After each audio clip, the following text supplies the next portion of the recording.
Overseas in Iraq, the battle for Mosul rages on. That's a car bomb rattling western Mosul. It was likely set off by ISIS.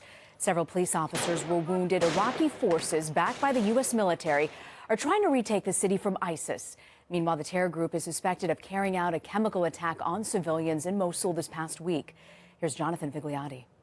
Rena, the United Nations in a statement today called the attacks a possible war crime as they wait for confirmation on what chemicals, if any, were used. The UN confirmed at least 12 people are being treated at a hospital in Erbil. Among the injured, 5 children and a 1-month-old baby. According to the Red Cross, the alleged chemical weapons cause blisters, vomiting, and severe swelling around the eyes. The injuries happened in 2 separate attacks in eastern Mosul beginning Wednesday. This woman said a rocket landed in her home and sprayed her family with what she described as an oily chemical.